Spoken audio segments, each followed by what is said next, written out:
Welcome to the Big Movement Podcast. If you're ready to create results and make huge strides in your business, finances, personal development, and health, then you're in the right place. Pushing past excuses and powering through procrastination can be a challenge alone. Here, you'll get the support, tools, and knowledge you need to get to the level you desire in your business and life. Let's get started with your host, Byron Ingram. And welcome to another episode of the Big Movement Podcast. Today, we have a special guest. We have Jamie Lerner, who is the co-author of the book, The Ever-Loving Essence of You, can put a fresh spin on just about anything that anyone throws her way. Her unique and masterful ability to reframe even the most difficult situations is astounding. So we're going to learn a little bit how she helps clients reframe where they are today so they can go to where they want to be tomorrow. So let's give a warm welcome for Jamie. So Jamie, welcome. Thank you so much. Sure. So tell me a little bit about your background, as we're chatting a little bit before, and you have a very interesting road of how you got to where you are now. Okay. Well, I like to say I was born with a knowing, a true sense of who I came forth to become, but I believe that we all are born with the same knowing. Fortunately for me, I grew up in a family where there was tremendous encouragement to explore every curiosity and embark on every incredible journey of self-discovery. And I really threw myself into that mix and experienced a lot of contrast along the way. I am on my third life now. I co-created my amazing family and studied and was a psychotherapist, and then decided that it really never resonated with me to ask clients to continually look backwards, when in fact my sense was that really people are wanting to move forwards towards something. So I walked away from that practice and studied and traveled, and now I do something which I call the integrative approach to well-being, which is really just to help people help themselves from where they are right this moment in their now to where they'd like to be. So that's what I'm doing right now, and it's very fun.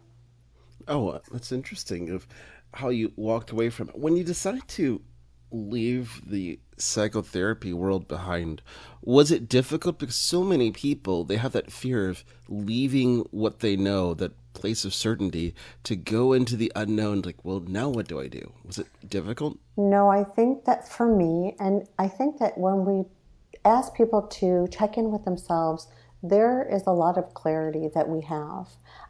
It's the self-doubt, once we have clarity, that kind of undoes us. But I've always been very clear for myself about myself. And I found that with my own clientele, I was really asking them often to take some time off, because I really felt as if I was not assisting them in what I thought they were wanting. Well, as it turns out, they didn't even really know that moving forward is an option, because I think that becomes the issue when we're engaging in a psychotherapy practice, when we're always looking at our childhood, at our past, and we get so caught up in what was that we forget that there's so much more than that in our now. So it was it was wonderful. The most difficult thing for me was having a good therapist to refer people to. And so what I asked them to do, instead of referring them, was to really take some time for themselves and to do some research on their own and to trust themselves in terms of who they thought they would resonate with in terms of working with another professional. And that was quite surprising to them as well, because I think that we as a profession tend to ask clients to get very dependent on us, and then they forget to trust themselves and to know for themselves. So I think the whole helping profession is really interesting, and I think it's expanding, which is very exciting to me. That's interesting you say that there's that symbiotic relationship between the client and then the therapist, that they're constantly depending upon them. Where do you think that stems from? Because there's so many people, they feel that that's the only route or the only choice they have available to them. I think that we need to give people permission to know themselves and to trust themselves and to use their intuition. And I think That when people begin to understand that they are their own greatest resource, that they take a big deep breath, because it's really, I think, complicated when we are dependent on another for knowing for ourselves. So And if you think about it, when you look at life, the number of people they have that codependency, that they're taught they must depend on others consistently without looking at how can they stand on their own, and you look at all the areas of life it spirals into. it's true, and it really starts at a very young age where, I was very rebellious as a child, and I really had amazing, allowing parents that they were fine with my rebelling. So I always knew for myself, and I do believe we do know for ourselves. So to try to get back to that inner knowing, inner being, that place of just self love, that sometimes, just the contrast of life, we forget. We forget who we are. Right. It's so easy to forget of who we are along the way because you look at the conditioning people go through in life of people saying things like, oh, this is scary, you could get hurt, and so on. Oh, you have to trust these people, they're going to protect you, blah, blah, blah. And before you know it, someone has given up their independence. This is true.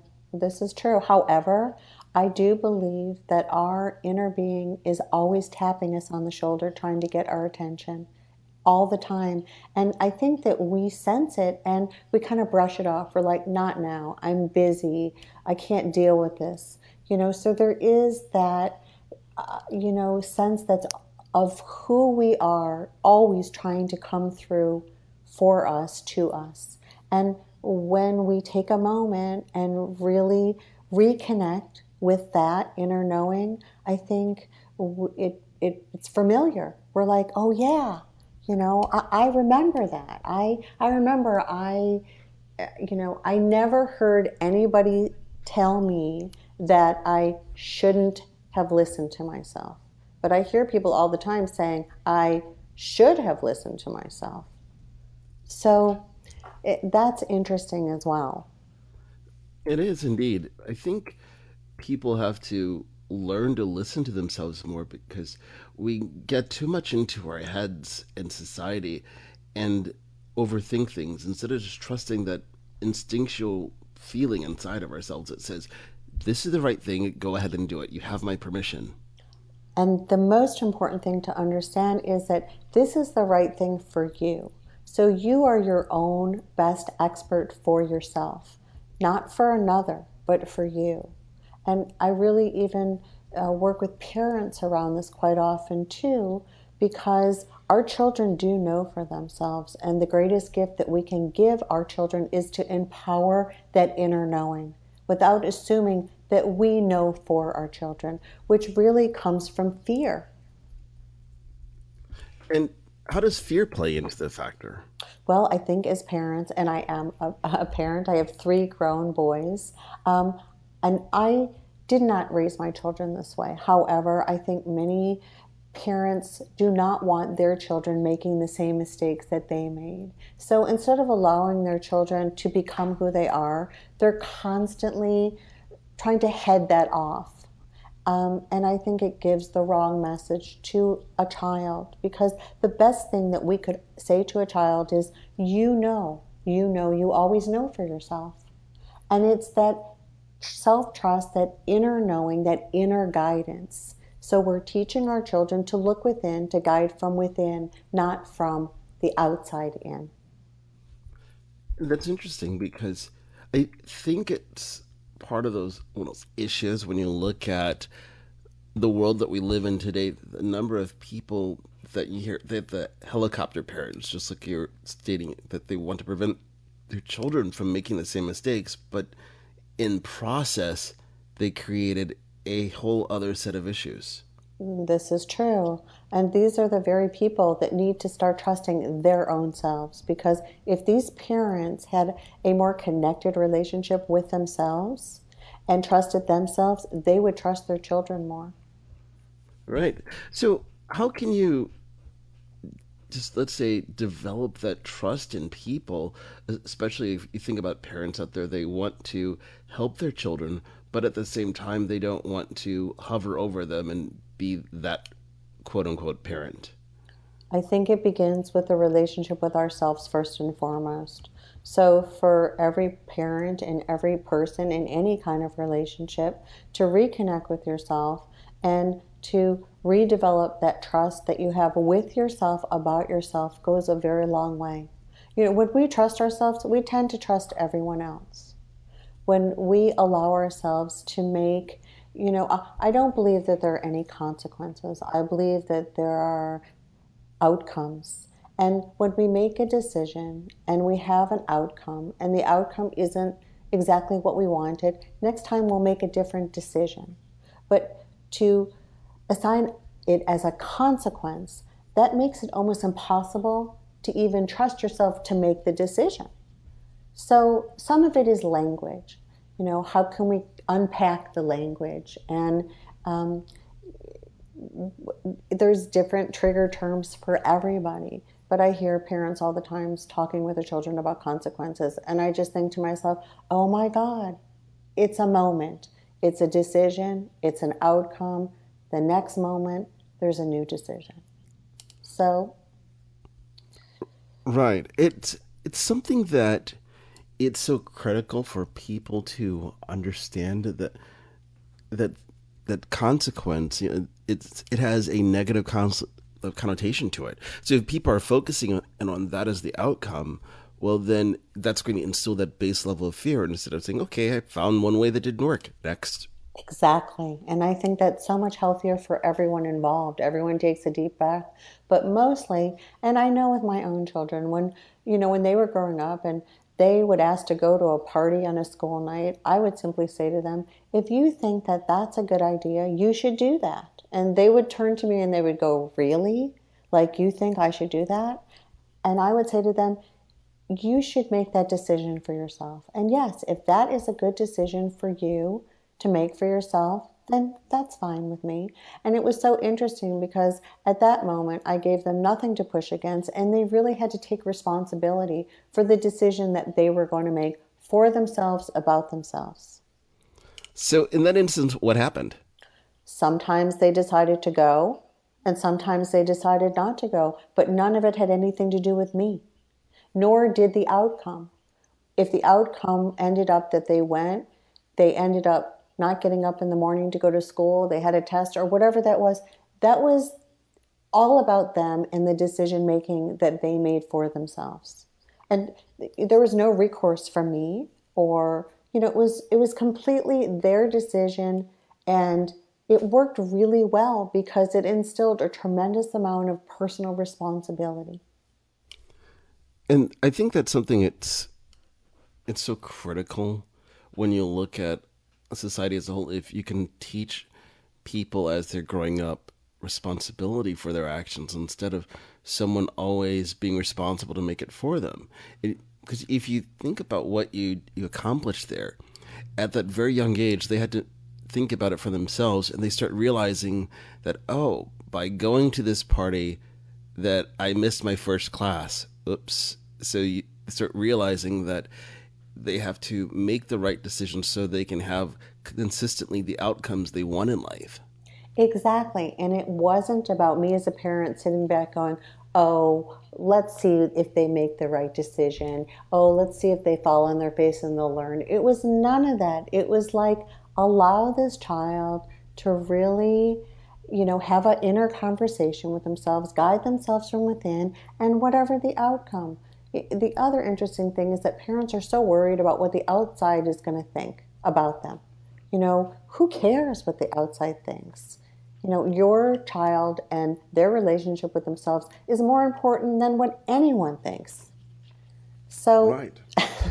It is. You're the only one who matters in this case. Exactly. So it's just another option, and I have to say it works really beautifully.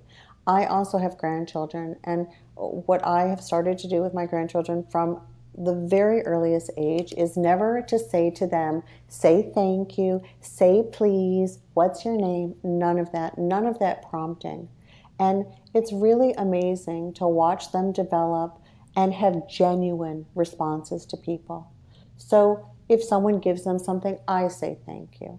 If someone says, what's your name? And they don't answer, I say, this is Izzy, who happens to be my oldest grandchild. So, over time, they decide for themselves if they're wishing to genuinely respond, as opposed to just being a parrot and responding for the sake of the parent not looking bad. So, Right. yeah. So what happens in that case? Because it's so contradictory to what most people have done. Like, but everyone should be taught these things.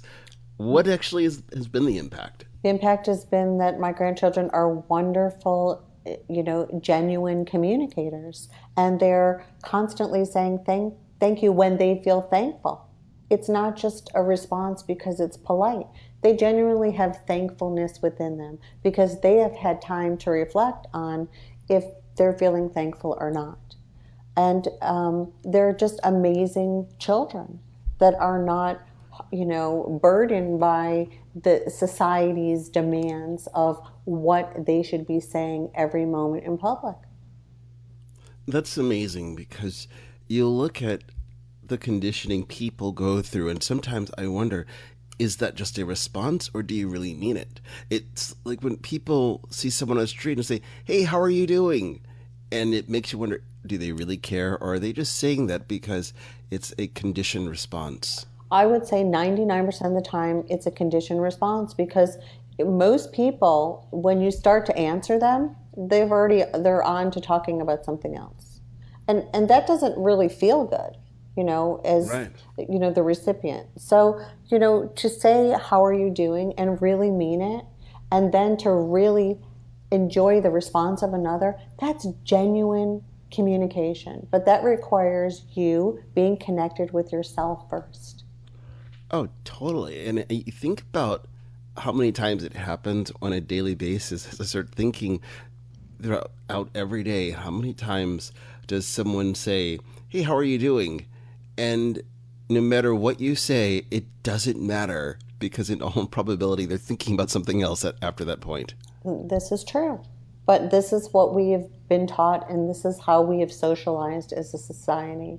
So when I'm with people, I usually just say hello, and that's it, a blanket hello, unless I really want to know how they're doing. And then I ask them that question and have direct eye contact with them. So that is a very clear indication to another person that I am really interested in knowing, how are you doing?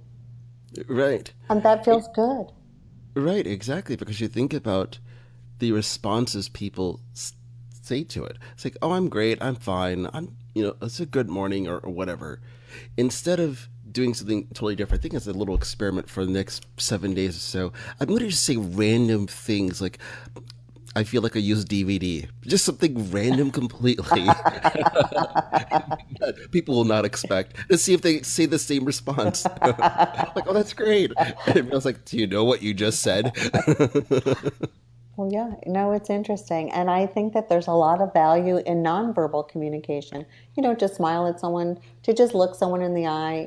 There are so many nice ways of interacting with people without words. Sometimes it's almost better, But once again, that does require being connected to ourselves first. The most important relationship that we will ever have is a relationship that we have with ourselves. And then that will be the very foundation for every other relationship we go on to have with another or others. Oh, it is. If you're not comfortable with yourself and you cannot communicate with yourself of how you feel, what you're thinking, and so forth, how can someone effectively have a conversation with another person? It's difficult. It's difficult. However, when you are very connected to yourself and you're amongst others that are not very comfortable with themselves, they very quickly become more comfortable with themselves. So it's very nice to, as a connected person, move about the world and see how just without saying anything, your presence can put people at ease. And that's really lovely. It is indeed when you can put people at ease, especially if others are having a certain level of stress in their lives that's preventing them from communicating in an open fashion. Yes, yes. So how can people begin to get in touch with themselves? Because you think about say some of your average adults out there, they've had decades of conditioning for, let's say, conditioned responses. They're not trusting their instincts. They're always going with the crowd instead of thinking for themselves. How can people start breaking away those old patterns and instilling new ones so they can be more open with themselves? Well, I think one of the most important things we can do for ourselves is quiet the mind chatter. I think that we have so much conversation going on in the background. We don't even really know what it is all about. So to quiet that and isolate it, and to begin to understand some of the inner conversations that we actually are having with ourselves, I think that that is helpful. And then to give yourself permission to really change that conversation, especially if that conversation isn't very positive. We tend to think that other people are talking about us and saying things about us, when in fact, these are the very things that we are saying to ourselves. So it's interesting to really begin to take personal responsibility for the conversation that you're having with yourself that you really think another is having about you, if that makes sense. Oh, it does. I think a great analogy of it, it's when you go to different gyms, it doesn't matter where you are, and people who are overweight, there's that misperception that they think, oh no, they're all staring at me. Well, no, most people won't even notice. They're actually looking at themselves in the mirror, or they're Exactly. looking at the person who's totally ripped, like, whoa, that person's ripped. Like, if you're not that, you're just like invisible. Yeah, no, it's so true. So, to begin to have that understanding that this is more about the relationship moment by moment that you're having with yourself. And how can you create a more gentle, loving relationship with yourself? Because I think that that is really the beauty of when we're connected. When we're connected with ourselves, we really love ourselves. And when we love ourselves, we tend to love all other people. Right. Now, how can someone start loving themselves? Because some people might be thinking, what, do I give myself a hug in the morning, or do I say I love me in the mirror? What do people do? Well, I think to take 5 minutes in the morning and to address yourself first and foremost really sends a lovely message that you are worthy and that you are important. We tend to jump out of bed and rush around and do all these other things for all these other people because I do believe it becomes our excuse for not addressing ourselves first and foremost. So, those kinds of things, I think, to begin to appreciate yourself, to take a cup of coffee and just sit for a moment and to think about, just some wonderful, appreciative thought about yourself. You know, Right. that's self-love. Right. I think it goes into that notion we live in this world where the moment people wake up, they start giving and being concerned for everybody else out there instead of taking 15, 20, 30 minutes just for themselves. And the problem with that is at the end of the day, they end up resenting everyone around them. So it's a lose-lose. You've lost across the board Right. because, if you end up resenting every single person that you have given to, you have chosen to give to all of these people clearly conditionally, and now you're so upset because you have nothing for yourself. Well, it's not working. So you got to switch it up. Right. Exactly. So outside of just the say saying positive things to yourself, what are some of the things that people can do in the mornings to express self-love that they can truly embrace themselves before they start giving to others? I think it's very little things. It's nothing big. It's really about thinking of yourself first, even if it's about sitting for 5 minutes and, planning out your day. So there's an exercise called pre-paving, where you take yourself through your day exactly the way you want it to go. So you think about yourself driving to work without being in any traffic, finding a parking place right in front of where you're going to be entering. Just, it's this way of kind of believing that, the red carpet is going to be rolled out for you, and this is going to be a perfect day. It's interesting you say that, because that same notion of visualizing how you make it through your day is the same type of exercises you see professional athletes, Olympic athletes do before they enter in a game or a competition. They'll visually see themselves going through the course or playing the game and winning. Yes, and I think that what you think about is exactly what happens for you. That's what you get. And the problem is that most people think about what they don't want instead of what they do want. You ask people all day long, what do you want? They'll tell you what they don't want. So how do you want your day to go? Because your expectation of that day is exactly how it's going to unfold for you. Whereas most people get up dreading their day, imagining all kinds of problems from the beginning to the end. And that's exactly what they get. Right. You have to think about it. Like, what you're going to be focusing on. It's the same thing if people have a hard time visualizing it. One of the reasons why if you're driving along the road, they tell people if you see an accident, don't look at it, because the more you're looking at it, you're going to start veering your car directly into it. Well, and the other thing is that has nothing to do with you. So we tend to distract ourselves all day long with everybody else's business so that we do not need to deal with ourselves. So we're distracted by, all kinds of things that have nothing to do with us.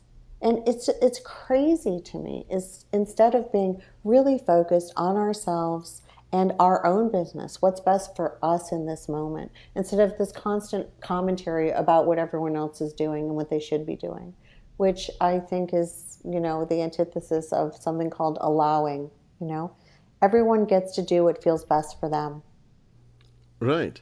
We have to focus in on that, because if you think about what would happen if people around the world focused on just what is best for them every single day and not be worried about what other people are thinking about them, the outcomes of everybody else. Because if you start with that positive notion and everybody does the exact same thing, it would just be, and I'm trying to think what a great word is for it. Like, it never fails. Like, you think about a word, like, oh, great, I can't think of that word. But it's something that would have a dramatic effect around the world because of it. Because now people are going in with a giving mentality, one that of how can everybody benefit from a decision versus it being just about me. Well, the nice thing about understanding that you can choose what's best for you and allow others to choose what's best for them is that you remove all judgment. Then you move about the world unconditionally. You allow people to be who they are, where they are, and you allow yourself to do the same. And then there really is no judgment about what someone else is doing, because it doesn't matter to you. You're fine with it, as long as you're really clear about what you're doing. And that really is a lovely way to form and maintain relationships of all kinds. No judgment, just unconditionally allowing, and it's nice. It is a great thing when you can have that unconditional aspect take hold every single day of how you can be able to impact the lives of others consistently, because we live in that world where it's judgmental of what people are thinking about others versus what regardless of what someone else does, it has no direct bearing on your day. Now, granted, if someone steps on my foot, well, then that has a direct bearing how my day is going to go. But otherwise, no. Okay, but let me say something. That's a choice. So Right. in that moment, when someone steps on your foot, you can choose to understand it is, in this moment, the person was misaligned, and you don't have to take it personally. And then you can move on with your day exactly how you were right before that incident happened. Or you can become the victim of someone stepping on your foot, and you can use that as your excuse all day long to be disconnected and to feel awful. Right. Oh yeah, definitely. I just like saying, "Oh, like come on! There's a whole Yeah, room. You had to step on my foot, yee," and then yeah. move on. Right. So it becomes a choice. And I do think there are only two things that we have control over: what we're choosing to think and how we're choosing to feel about what we're choosing to think. And other than that, we have zero control over anything. But those Right. two things are pretty powerful. Right. That we have to look at the things that we can control of how we interact with the world. That's what makes the biggest difference because everybody makes their own choices. So we have to look at how can we position ourselves to take advantage of that. So we know that we're doing everything possible to create the outcomes in life that we want. Yes, for ourselves. And we can only do that for ourselves. Right. Because since no matter how badly you want it for somebody else, you can't make it happen for them. No, and I think that that's such a hard lesson to learn because when your life is going so well and you feel so connected and so good and you're on this vibrational high, you want everybody to have just that. And I have to say, everybody doesn't want that. Even though you want it for them, a lot of people do not even want that. So, to stay focused on yourself, to stay connected to yourself, and then hopefully to be able to attract others that, feel the way you do, feel good about life, feel positive, feel happy, feel connected. Right, exactly. You have to feel connected for those things because it's what makes the difference. If people they don't understand of how to leverage their energy because you think about how many times people they go down the proverbial rabbit hole trying to help somebody that doesn't want to be helped. And that's all ego. That is a big problem. That who are we to assume that someone else needs help? Most people who aren't even asking for it. But that is all ego. So if you're trying to assist someone that doesn't want to be assisted, you have to ask yourself, why do you need that ego massage right now? And you're not doing anyone a service at that moment. You're clearly disconnected from yourself, and you're, instead of tending to yourself, you're trying to tend to another. So it's a moment of reflection that hopefully you can see it, laugh about it, and then move in a direction where that's more self-directed.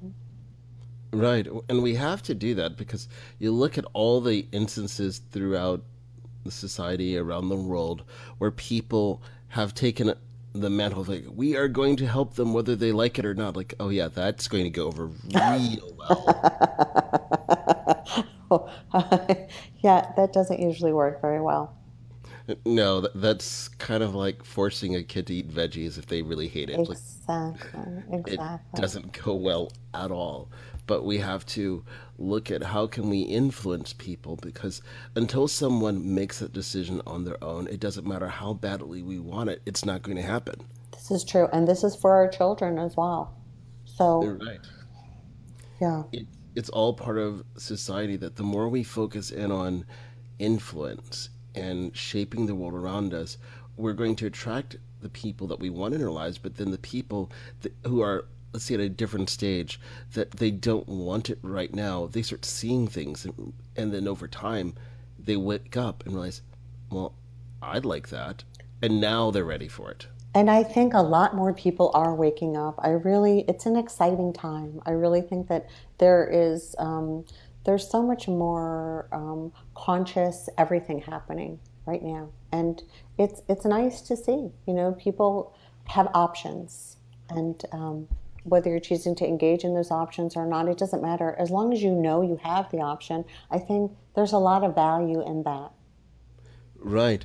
Now, in what ways are people, would you say, are becoming more conscious of the world around them? Well, I think that people are conscious that there are more choices for them. And they're starting to look within and to see what resonates with them. Just in terms of healing modalities, in terms of therapy modalities, in terms of just, just global consciousness. I just think that we're at a time of awakening right now, it's very, very exciting. It is indeed, because people are getting worn out of the ideologies of the past. They want things that are different. I think one of the catalysts for it, it's you look at platforms like Facebook and Twitter, where in the past, before having these global platforms, people felt so disconnected. And now when they start having conversations with people, it doesn't matter where they are, it's like, oh, well, they might live around the world, but they're just like me, having the same concerns, they like the same things. They just do it slightly differently. And I think that those are such wonderful ways for people to connect with others. They really are. I mean, Facebook is a wonderful platform. I know different people use it for different things, but it really brings people together in ways that, I haven't seen any other platform do. So It's great because of that. I think as we continue along this journey with people waking up to the possibilities, then so much more is possible. And I think a great way of looking at it is that act of inspiration. When you look at, let's say, videos on YouTube, you see people doing amazing feats of strength, and that inspires them, like, wow, that looks cool. I wonder if I can do something like that. And then because of that curiosity, they start. yes, and there is so much inspiration on Facebook. I mean, truly, I see it all the time, and I feel very excited about it. I am not impressed by anybody, but I am forever inspired by so many people and so many wonderful things going on in the world. So, yeah. Right. There's so many amazing things to take inspiration from. And I think that's something that each and every person has to do, is look for something consistently that inspires them to be a little bit better every single day. Yes, that would be wonderful. Because if you think about it, if you're constantly improving, what person will you become in a month from now or a year from now, and so on, because you're always looking forward. This is true. However, I do not believe that any of us are broken, and I do not believe that there is anything wrong. I think that we're all doing perfectly well. And then there's the option to do more and to have it feel better. But Right. for the most part, I think that everyone's doing just fine.